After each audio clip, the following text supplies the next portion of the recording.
कि जो अंबेडकर गए वहां पे, ब्रिटेन गए, पीएम वहां के पीएम से मिले और 71 सीटें उन्होंने एससी एसटी के रिजर्व मांगी कि वहां पे हमारे दलित भाइयों को 2 वोट डालने का अधिकार होगा। एक हमारा दलित उम्मीदवार खड़ा होगा जिसको दलित ही वोट करेंगे, बाकी वो साधारण तो वोट करेगा ही करेगा। इस बात को जो है वहां के पीएम ने, मैकडॉनल्ड ने मान लिया और ये उनको अधिकार प्राप्त हो गया। इसके बाद गांधी जी ने धरना किया, आंदोलन किया, मतलब कि अनशन पे बैठ गए।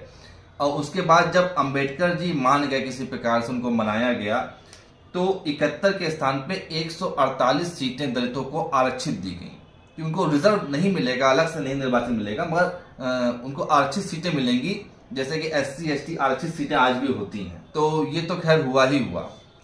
उसके बाद यहीं पर ही सब चीजें होती हैं कि दलितों को अलग से आरक्षण भी दिया जाएगा नौकरियों में, दलितों को अलग से जो है रिजर्वेशन पढ़ाई में भी मिलेगा, बस ये अलग निर्वाचन क्षेत्र ना मांगो, उसके बदले में दलितों के सब कुछ मांग लो। तो अंबेडकर साहब मांगते गए और कांग्रेस और गांधी उनको देते चले गए। तो अब आप देखिए, जो उन्होंने 71 सीटें मांगी थी, आप इस बात को भी गौर करिएगा, 1585 सीट थी सारी पूरे भारत की सभी विधानसभाओं में की।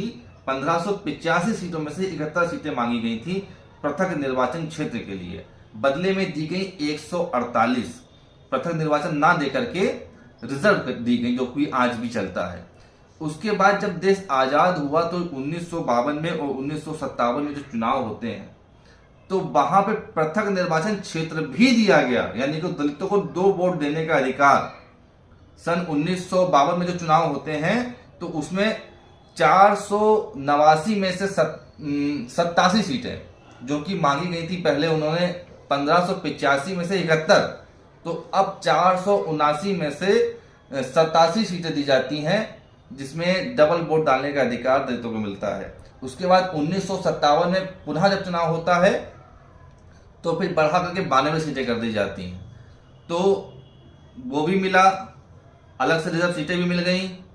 उसके बाद जो है एससी एसटी आरक्षण भी मिल गया, नौकरी में आरक्षण भी मिल गया उसके बदले में, और उसके बदले में जो है शिक्षा में आरक्षण भी मिल गया। उसके बाद जो उन्होंने 3.5% 4% सीटें मांगी थी, उसकी जहां पे उनको सीटें मिल गई करीब 20%।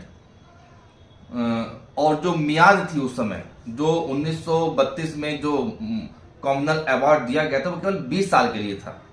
तो 20 साल की जब म्याद खत्म हो गई, 21 साल बाद जब चुनाव हुआ 1957 में, उसके बाद वो चीज खत्म कर दी गई, पृथक निर्वाचन क्षेत्र उसी अवार्ड के जो नियम थे उसके अनुसार, और उस पर किसी कोई आपत्ति भी नहीं हुई। पर अब मतलब इतने लंबे समय के बाद पुनः वो चीज की मांग करना, चंद्रशेखर रावण की